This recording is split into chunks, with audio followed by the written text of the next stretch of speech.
Welcome back, everyone, to our opening ideas series. And today we're back for the Nimzo-Indian defense. So the Nimzo-Indian starts with d4, knight f6, c4, e6, knight c3.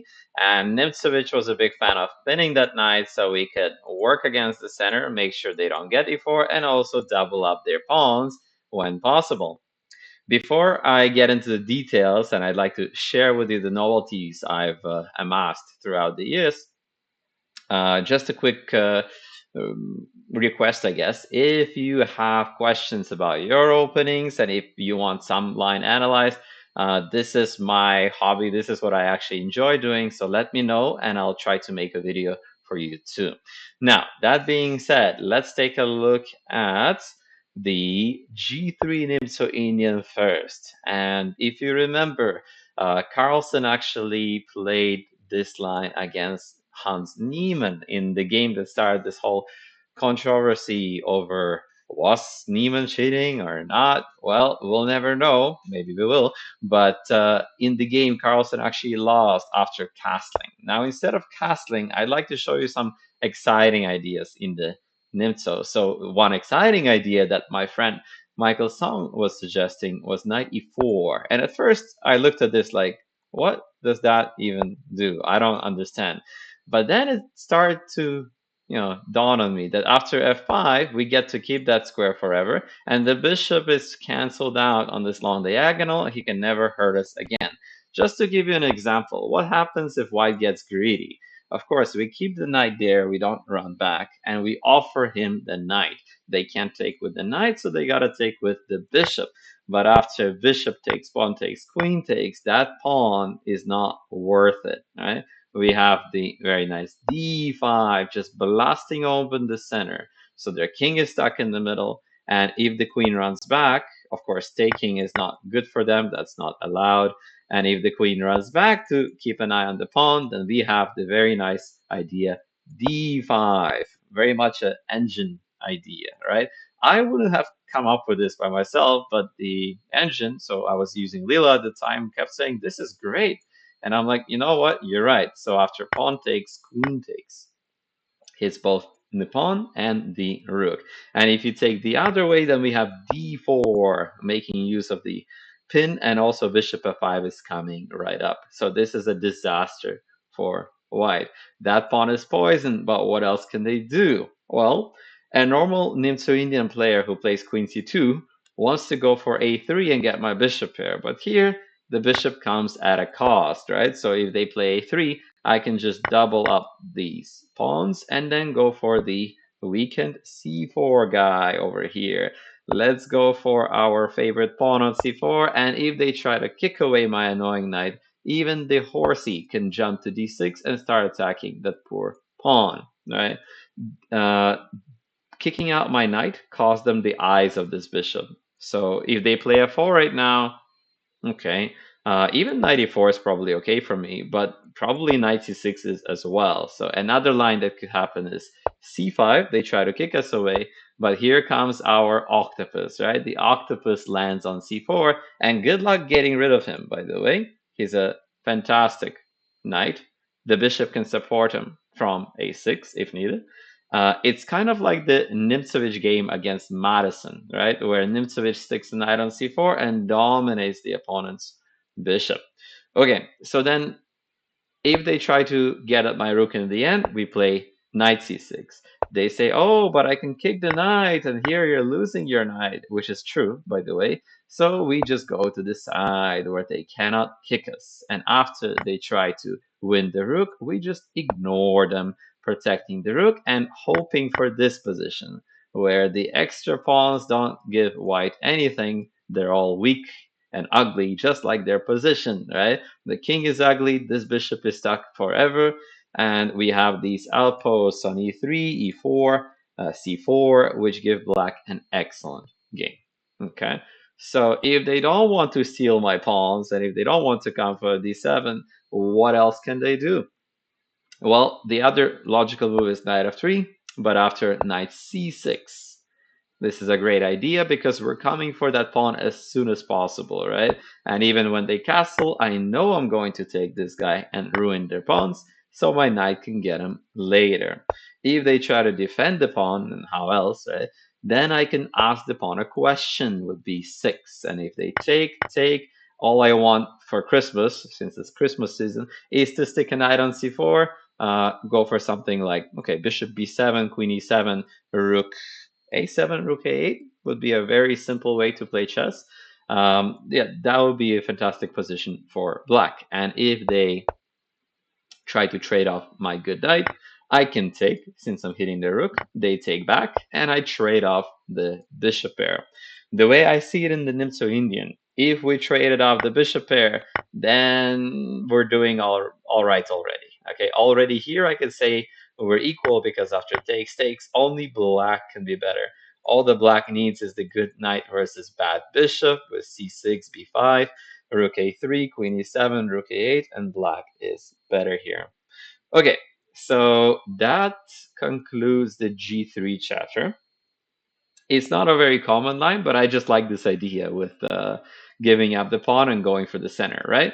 What about the common line? So what about queen c2? So here I'd like to share with you a story that happened to me in around 2018. I was playing in Montreal and I was paired in the Storm tournament in a round robin event against Annie Wong, who later became a international master and is a very strong player. Now, in preparation for this game, I knew I was black, and I was hoping to try out the Nimzo-Indian, which I haven't played before that point, right? And I saw that Annie had two games in this line with d5 against Nazi Pakidze and another weaker player. And I believe she lost both. Don't be deceived by the 1-0, okay? So I was looking at this, and I was looking at this game in particular, and I thought this is an amazing line. The sad part is I lost my game, okay? Spoilers, I lost against Annie, but the preparation was really excellent, I felt. So after a3, we take that knight, right? Everything else doesn't really give white an advantage because after takes, we have a typical Carlsbad structure for black, and they can go for bishop g6 or bishop e6, knight d7, and get an excellent game with the rook e8. It's just a typical structure, yeah, nothing special here. So the ambitious attempt is a3, and after bishop takes, the queen has to take to say the pawns are still healthy. But in return for the bishop pair, which we gift white, we get a queen that's out and about, and also the center, because their center is collapsing. If they try to play e3 here, I can go for knight e4. And here we get this sort of isolated queen pawn coming right up, an isolated pawn triangle, right? So this is what I'm trying to get, so that after knight c6, they have to defend the pawn. Check is important. Okay, and then we take that bishop. They lost the bishop pair. I can go to the end game and be very happy about this position. All right, here. Okay, already here I say black is better, yeah, especially with the king like this. And this was quite forced. It's not like white had a big choice starting from e3. Okay, now if they want to be principled, they will take. Okay. If they take the other way, this is supposed to be bad because takes knight c6 gives us a huge lead in development, right? And if they take this way, we have d4 getting the center and kicking out their queen. Queen c2 is one try, but it's not considered scary because of e5. Queen g3 is the greedy approach, right? Which happened both in my game and this game right here against Miss Pakidze. So after knight c6, we give up another pawn. We're already up one pawn, we don't care. We'll give you two. And after rook g8, the queen is running about. She's up for an adventure and she will receive one. So we're going for e5, getting the bishop open and going to squeeze their pieces, right? In this game, Annie didn't know the opening very well, and after rook g6, she was already in trouble here with the king running around. Okay, so that's not how you're supposed to play this for white. And in the next game, she also lost, but it was closer to the truth. So now I'm going to show you my game in the same line. So this is what actually happened in Montreal that night. I started in the same way, right? So bishop b4, d5, takes the knight on c3, c5, d4, queen g3. We give up the pawn, the queen runs around. If they don't take the second pawn, it's not supposed to be very scary because we can just play e5, right? And with the center, black should be doing all right. Okay, they did take. Okay, and so here we have an exciting game after queen h6. My preparation went e5. b4 is key. There was another game with queen d2, which didn't go too well, but this is a better move. In fact, it's the best move. So b4, we kick away the queen. She runs away. Knight e4, we keep kicking her. And after queen b2, we get this sort of weird position on the board, right? In this game, I had weaker engines, to put it lightly. This was back in the day, so I played a5. It's not the best move, and the novelty I'd like to suggest is queen f6. Okay, and now we're really coming for the king. So after, let's say, knight f3, we have bishop g4, which makes their life harder, right? They can't develop properly. If they go for something like h3, I'm happy to take and then stick the knight on c3. This makes their life, especially development, really hard, right? We have ideas like bishop d2. I think there was some idea like e4 and castle long. And we're just going for the attack. We don't need the pawns at this point because it's impossible for them to castle. How do they unravel here? If they try, they will fail. Okay, so this is a vicious position for white, I would say. And they can try other things, I guess. Maybe 90, well, 92 is not a thing, right? That's going to get you mated. And in general, it's already tough to play for white. In the actual game, I went for a5 and then queen f6, which is not as good because it gives them the time to play g3 and unravel. I did get some compensation. I still got my center running, but Annie managed to survive with some excellent defense and got her rook in the game. And even though I looked very active, I couldn't get much in terms of the attack. I had one chance to equalize, which was right around here, where I could have played for rook takes, sack the exchange right away, and e3, shutting out the bishop. Okay, and if the pawn takes, we have queen takes, so that when they defend the rook, we have bishop d5, and this is just enough for a draw because queen g5 is coming. Okay, so a very exciting line. And after queen f6, I dare say we could only be better, okay? Because that is in the novelty queen f6. So let's get to that position again. After queen f6 right now, only I would be playing for the win because it's hard for white to unravel, okay? The engine still gives it around equality, but I mean, I find this very pleasant, okay? And that also goes to our last line for today. The last thing I'd like to demonstrate is the F3 Nimzo. This was very popular like 2, 3 years ago, and everybody was playing into these lines. Nowadays, Black found many good responses, so it's not as popular, but I want to show you a really fun line for Black. So what we're gonna do here against F3 is first stop E4. It's a good idea and then allow it. Why are we allowing e4?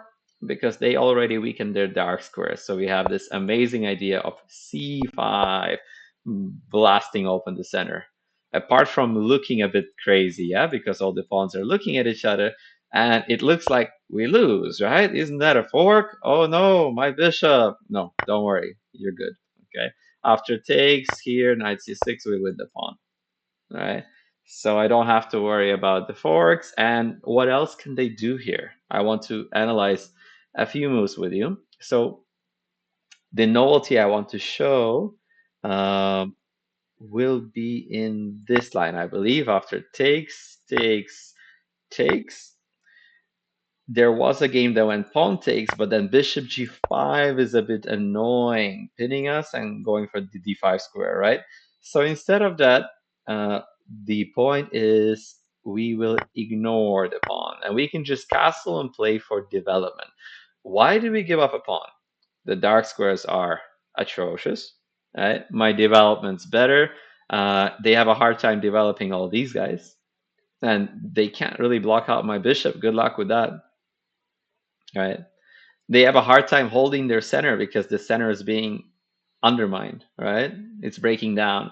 One way to try and keep the center is bishop c4, and now my favorite novelty is b5. Okay, so we break down the center by undermining this bishop. Okay, if they take with knight, this is already losing. After takes, knight d7, we have rook e8 and bishop a6 coming in, right? Knight e5 also in the air, kick out the bishop, say hi to that knight, rook e8, and they will never get to castle this game, okay? And if they take the right way with the bishop, so let's take a look. Bishop takes, pawn takes, pawn takes. Trade off this guy. We're happy to trade him. That's their good bishop. Right? And then we finish development, rook e8 coming. Even if they don't trade, we still have enough compensation after rook e8, knight e2, and just a5. So the computer still gives this a minute advantage for white, slight advantage. But to a human being, I would be very happy with this position because they have a hard time getting rid of my bishop. They have a hard time retaining their pawn. I can come for this pawn later on. Queen e7's in the air. I have Benko counterplay on the b file on top of that, right? My bishop is tremendous. Yeah, that bishop by himself should be roughly worth a pawn. So for that reason, I like black despite their extra pawn on d5. The pawn doesn't count for much. Okay. Now, you know what it reminds me of? There is this Benoni gambit that Kasparov used to play, where they give up the pawn on d5 and just play around it with a bishop on c5.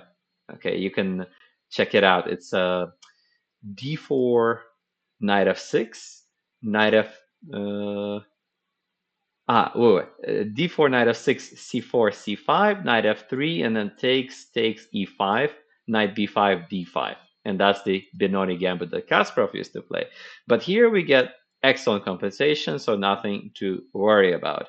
Now, as for the other captures, in this game, which I played in Bruges in 2021 in Belgium against this international master, Steven Gernard, I got a great position after pawn takes, and he went for the check, which is actually interesting. It's a good try for an advantage. And after bishop blocks, the queen took, okay, which already gave me a great game. So takes, and I just castle. Okay, I go for this king. The pawn is weak. He tried to go back, but after bishop e5, they can't afford to take the bishop. And here I can play for the advantage with queen b6 or knight a6, or I decided to just bail out with a draw. After takes, we get the pawn back, and we should be doing fine with our healthier pawn structure. All right. So what else do they have? Let's take a look. If they take, they can take on e6. This is important for them, right? And after knight c5, we ignore the pawn. We don't touch it.